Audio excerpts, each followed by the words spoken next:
Bonjour à toutes et à tous, je suis Joey Montagny, responsable Romandie de Weblo et bienvenue dans ce podcast, aujourd'hui avec Rima.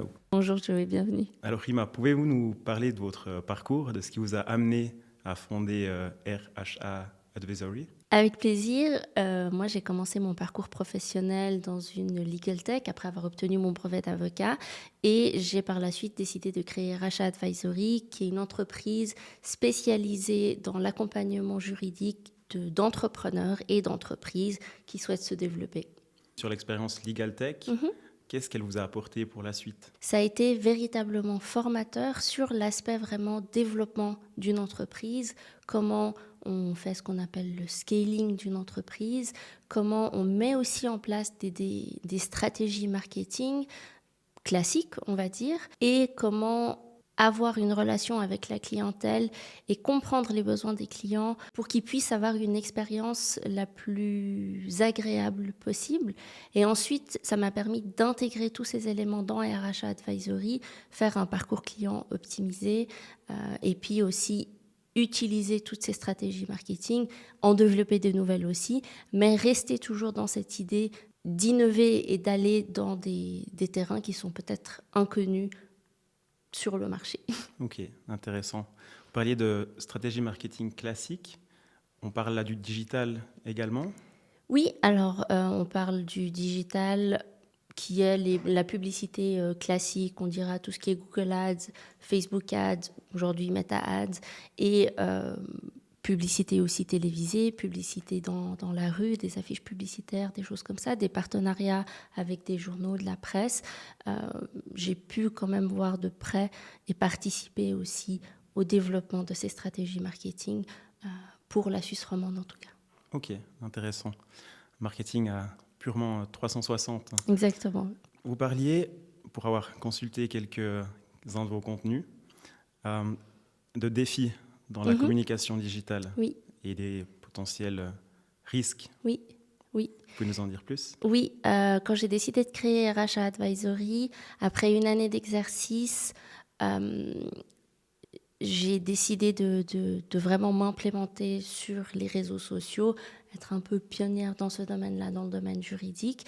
Ça a été quelque chose qui a été mûrement réfléchi. L'idée, ça a vraiment été d'avoir une approche, donc un peu ce qu'on dirait casser les codes, mais quand même garder une image professionnelle, ne pas tomber dans certains pièges des réseaux sociaux, essayer vraiment d'avoir la maîtrise de l'image qui est communiquée sur les réseaux. Et comprendre aussi que ce qu'on appelle un bad buzz peut très rapidement arriver. Donc vraiment avoir une très bonne maîtrise et comprendre les codes des réseaux sociaux pour ne pas se retrouver un peu victime d'une situation qui pourrait compromettre l'image professionnelle. Dans le domaine du droit, on accorde quand même une très grande importance à l'image professionnelle qu'on peut avoir parce que notre crédibilité a un impact sur notre profession, sur la manière dont les clients vont nous percevoir et au final sur le développement de l'entreprise qu'on va avoir. Ça me permet de faire le lien directement sur votre prochain cours.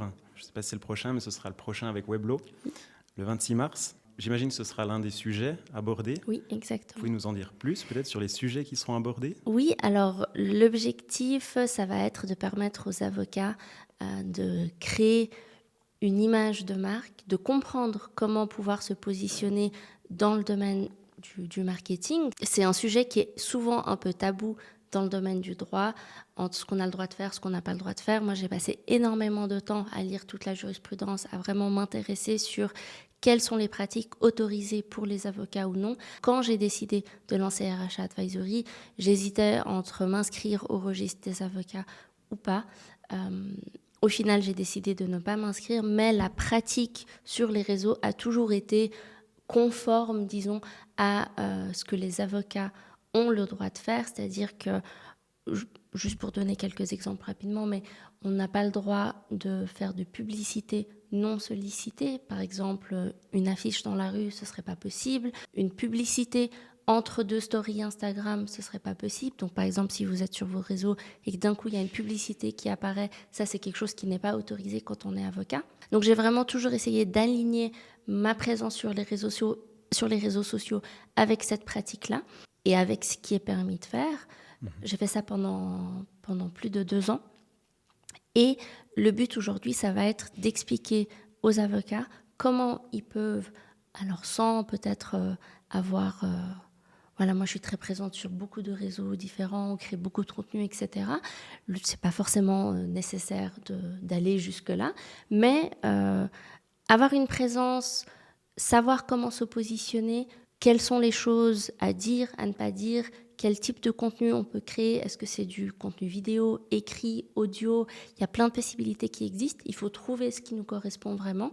Et puis comprendre aussi comment se prémunir contre ce que je disais un peu, la mauvaise publicité qu'il pourrait y avoir, parce que je ne pense pas que toute publicité est une bonne publicité. Bien sûr. Je pense effectivement qu'il faut être assez vigilant, et c'est quelque chose qui est aussi très important pour moi dans la pratique quotidienne que j'ai de... Ok. Oui, donc c'est vrai qu'il y a pas mal de règles spécifiques au secteur du droit. Oui. Puis c'est peut-être important d'avoir une personne qui le fait pour son domaine. En tout cas, très intéressant. J'y participerai aussi, donc je me réjouis déjà. Sur certaines tendances qu'on voit dans le marketing, dans le digital de manière plus générale, dernièrement avec l'IA, d'ailleurs on se penche dessus chez Weblo avec un cours également sur ce sujet. Pour le marketing digital, est-ce que vous voyez des émergences sur des nouvelles pratiques, des nouveaux outils pour la création de contenu? Alors, la vidéo, on voit que c'est quelque chose qui prend de plus en plus de place sur les réseaux sociaux. Ça va être du format court, mais ça peut aussi être du format long. Typiquement, le format long podcast pourrait être quelque chose qui est intéressant pour un avocat. Si on prenait l'exemple d'un avocat en droit pénal qui pourrait créer du contenu et puis revenir sur des cas qui sont assez célèbres et puis apporter son point de vue sur ces éléments sans jamais dire « venez chez moi si vous avez des questions ». Ça, c'est pas du tout l'approche que moi, en tout cas, je mets en avant. Mais il y a beaucoup de choses qui peuvent être faites. LinkedIn, encore et toujours LinkedIn, oui. Mais pas n'importe comment. Je pense qu'il faut vraiment réussir un peu à maîtriser et à faire attention à l'image aussi qu'on veut renvoyer, à ce qu'on like. Moi, je vois quand même beaucoup de fois des personnes qui oublient que ce qu'ils like apparaît sur le compte d'autres personnes. Ça donne des indications aussi sur des opinions privées qu'on n'a peut-être pas forcément besoin de mettre au grand jour quand on est dans certains domaines. Donc, le format écrit, toujours par exemple sur LinkedIn, mais LinkedIn commence aussi à se mettre à la vidéo. J'ai vu des vidéos verticales. Oui, donc je pense que la grande tendance, ça reste toujours la vidéo. Le secteur juridique est connu pour être un peu plus traditionnel, j'ai envie de dire, mais souvent du temps à intégrer ces nouvelles tendances, ces nouvelles émergences, en termes de nouvelles technologies en tout cas. Comment voyez-vous l'évolution ou l'importance d'intégrer ces technologies ou ces méthodes de communication dans les études? Alors, moi, je ne prône pas le système américain qui est de faire des énormes panneaux publicitaires. Je pense que le système qu'on a actuellement est quand même assez bon. Je pense que ça permet quand même d'avoir un équilibre entre tous les avocats qui exercent parce que, à nouveau, il y a des plus grandes études, des plus petites études pour les personnes qui sont avocats et qui exercent en tant qu'avocats. Donc l'idée, c'est pas de partir sur un système qui est totalement, je dirais, tapageur. Moi, ce qui est important pour moi, c'est d'expliquer qu'on peut avoir une image de marque, qu'on peut avoir une cohérence dans ce qu'on propose en tant que prestataire de service, en tant qu'avocat. Et on peut aussi décider de ne pas faire, par exemple, du personal branding. On peut décider aussi d'avoir une étude qui, elle, a une image de marque et plutôt miser sur l'image de l'entreprise même plutôt que des individus qui travaillent dans cette entreprise. Comment voyez-vous le rôle des communications digitales modernes qui intègrent justement ces nouveaux outils pour une étude d'avocat? Est-ce que ce sera un rôle qui prendra est-ce que ça prendra une place importante dans les études ou bien est-ce que ce sera plus un choix? Alors, moi, je suis convaincue qu'avec l'arrivée de l'intelligence artificielle, de plus en plus de personnes vont vouloir se tourner vers l'intelligence artificielle pour répondre à leurs questions un peu quotidiennes, juridiques. Mais les personnes vont quand même vouloir, quand ils voudront aller vers un professionnel du droit, se tourner vers quelqu'un qu'ils connaissent, quelqu'un en qui ils ont confiance. Et le marketing, ça restera, je pense, de plus en plus, enfin ça sera de plus en plus l'élément qui fera la différence entre différentes études, parce que quand les personnes vont taper sur Internet « avocat, divorce », comment on choisit ? On va vers celui peut-être qui nous a l'air le plus sympathique, celui qui a peut-être le plus de compétences, bien évidemment, mais peut-être que le client lambda ne sait pas forcément ce que veut dire un FSA ou des termes comme ça. Donc, ils vont peut-être aller vers des critères plus humains.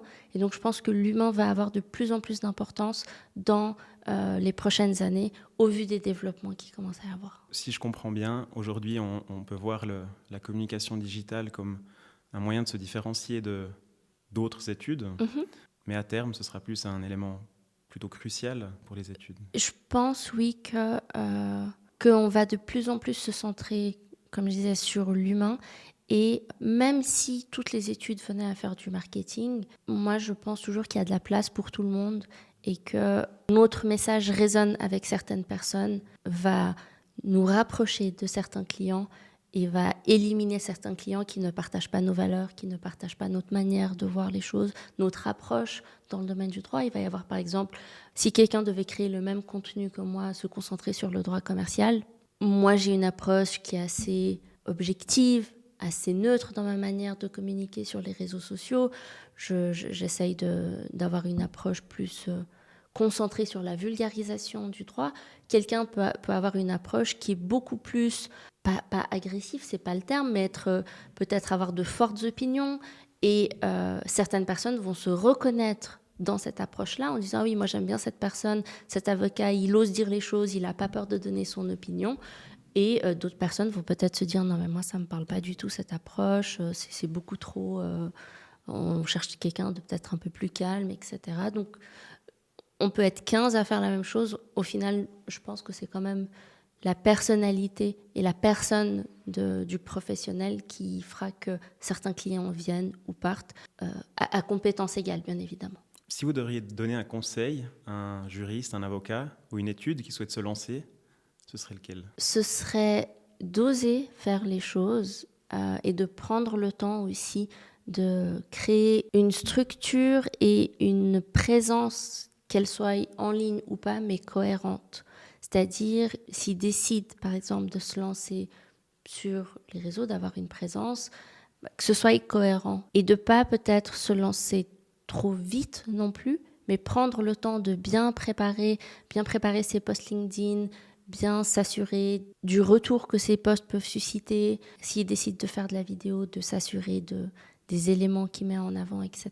Donc quand même, prendre le temps de faire les choses, mais oser se lancer. Le domaine juridique, je pense que c'est un domaine qui a laissé un peu de côté le marketing pendant longtemps, à part des parutions comme dans Weblo, c'est toujours un élément qui est pertinent pour des avocats qui vont faire des articles, etc. Mais la plupart du temps, ces articles vont être lus par d'autres professionnels du droit. Et il y a une communication avec la clientèle qui est peut-être un peu mise de côté. Quand un avocat va faire un commentaire d'arrêt dans un langage qui est très juridique, il s'adresse à ses confrères et à ses consoeurs. Il ne va pas forcément parler à un client potentiel qui va pas forcément comprendre de quoi on parle. Donc peut-être aussi choisir le positionnement. Est-ce que je m'adresse à ma clientèle ou est-ce que je m'adresse à mes confrères et mes consoeurs qui, eux, me redirigeront et qui me renverront d'autres clients parce que j'aurai démontré mon expertise. On peut aussi faire les deux. L'un n'exclut pas l'autre. Mais essayer de vraiment établir une vraie stratégie marketing avant de se lancer. Ok. Pas se lancer la tête la première. Oui, se lancer, mais voilà. Prendre le temps de réfléchir. Oui. Le parfait, c'est quelque part un peu du pas fait, donc autant se lancer. Et puis j'ai une dernière question. Donc l'idée, c'était de vous demander un retour, une success story, un retour d'expérience sur votre communication. Après, ça peut être, comme je disais, une success story, mais ça peut peut-être être aussi un aspect positif, quelque chose que la création de contenu ou la création de marketing vous a apporté d'un point de vue professionnel, mais aussi peut-être personnel. Le personal branding que j'ai développé ces 2 dernières années, ça a vraiment été basé uniquement sur donner de la valeur. je n'ai jamais dit, je ne pense pas qu'il y a une vidéo de moi qui dit pour plus d'informations, venez chez moi, cliquez sur le lien pour travailler avec moi. En 2025, on va commencer à le faire, mais de 2022 à 2024, c'est quelque chose qui n'a jamais été fait parce que, comme je disais avant, j'ai toujours essayé d'avoir l'approche la plus... pas neutre, mais voilà, juste donner de l'information sans essayer de vendre, etc. Au fil du temps, ça fait 2 ans maintenant que je fais ça. Je disais 50%, mais j'ai re-regardé l'autre jour, la majorité des clients aujourd'hui viennent des réseaux sociaux par eux-mêmes.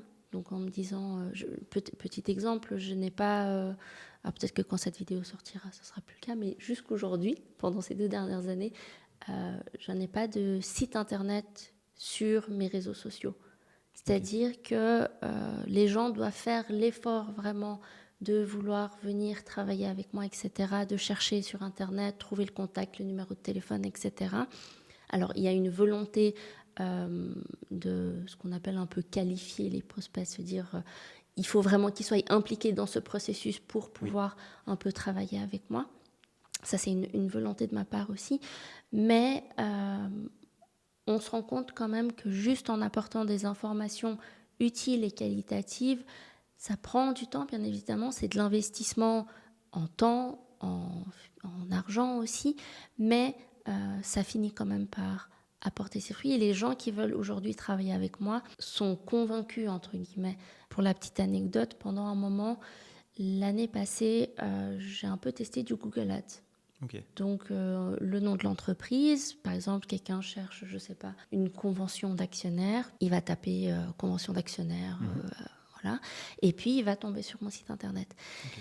Ce que je n'ai pas fait pendant longtemps, et j'ai commencé à avoir des appels de clients, mais je me rendais compte que l'appel était beaucoup plus... c'est un peu comme si on faisait passer un entretien. Mais ça fait combien de temps que vous faites du droit? Mais vous êtes combien dans votre équipe? Mais qu'est-ce qui vous distingue de vos concurrents, etc. Et puis, je me suis dit, mais c'est bizarre, j'ai pas cette habitude, en fait. Et quand les gens viennent me voir via les réseaux sociaux, ça fait peut-être 6 mois qu'ils regardent du contenu, qu'ils ont eu le temps de voir ce que je fais, d'avoir des conseils qui sont utiles pour eux.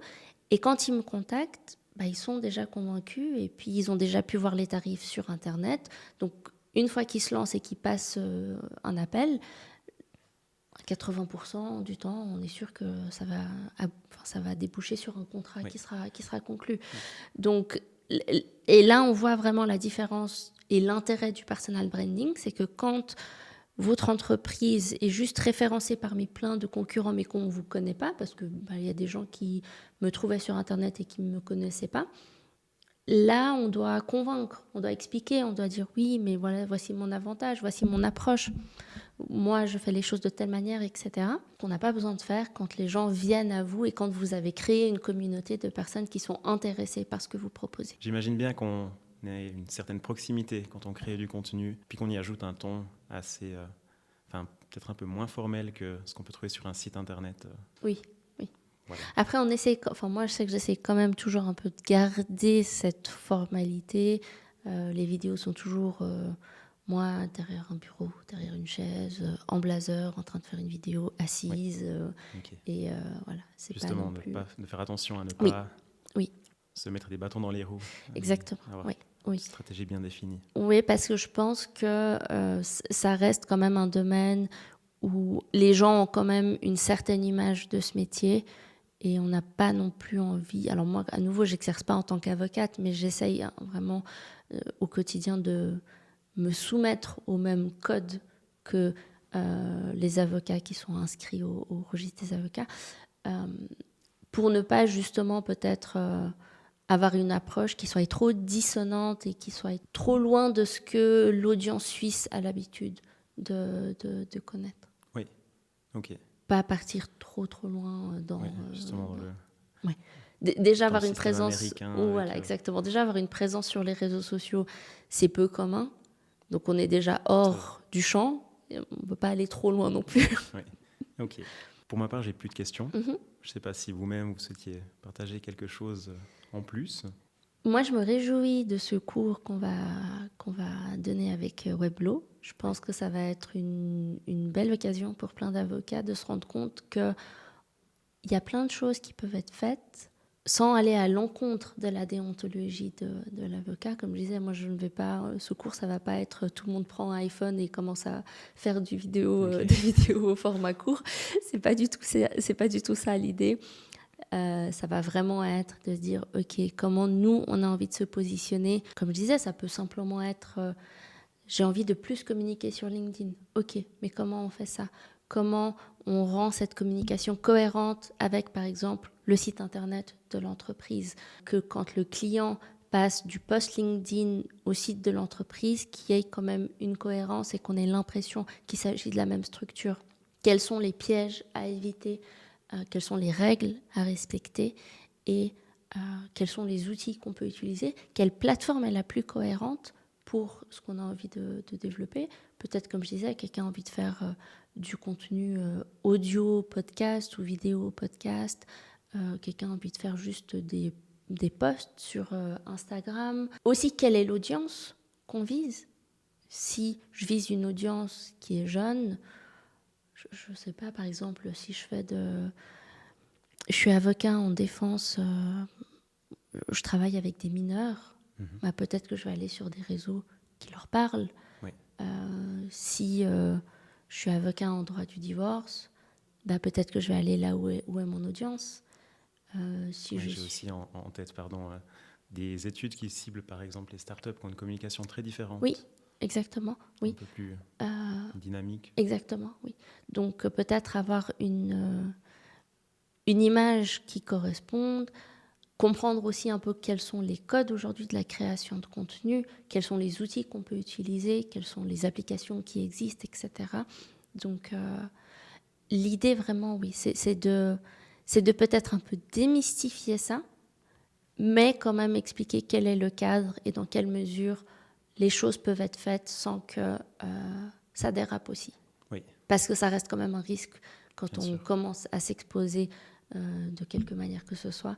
Ça peut aussi déraper et il faut faire attention. Oui. En parlant d'outils, on se trouve ici dans un magnifique studio avec des outils professionnels. Vous pouvez peut-être nous en dire plus sur ce studio? Moi, quand j'ai commencé la création de contenu, c'était avec un iPhone, un micro et une sorte de petit trépied. Au fur et à mesure, j'ai un peu professionnalisé ça. J'ai acheté de plus en plus de matériel professionnel, mais c'était toujours compliqué parce que je filmais dans mon bureau. Et donc, quand les clients venaient, il fallait démonter le matériel, réinstaller le matériel. Ça devenait de plus en plus complexe. J'ai commencé à chercher des studios de podcast avec quand même un décor qui reflète aussi un peu le standing un peu juridique, je dirais. Et je ne trouvais pas. Donc je me suis dit, bon, bah, autant le créer. Et après plusieurs mois de travaux, on a aujourd'hui ce studio, Trailblaze Studio, qui combine un espace sur lequel on est installé aujourd'hui, qui permet plus des discussions à deux, et puis de l'autre côté, un espace pour 4 personnes maximum. L'idée, c'est vraiment que les personnes, par exemple un fiduciaire qui veut juste mettre en avant son expertise, ou un avocat, quelqu'un un professionnel qui veut juste un peu mettre en avant son expertise, puisse venir s'installer, on s'occupe de tout. Moi, je suis bien accompagnée ici. Et, la personne s'installe, on allume les caméras, on tourne, et puis après, on lui envoie le résultat final. Excellent. Alors, je confirme, on peut s'installer, démarrer directement et tout fonctionne parfaitement. Super. En tout cas, merci pour vos retours. Avec plaisir. Merci d'être venu. Avec plaisir. Si l'audience souhaite découvrir vos contenus, oui. Ils peuvent vous suivre sur quelle plateforme? Oui, sur tous les réseaux sociaux, Rima Hugues ou Rima.Hugues, selon, mais si vous tapez Rima Hugues, on me retrouve sans souci. Parfait. Merci beaucoup. Merci à vous. Très bonne journée.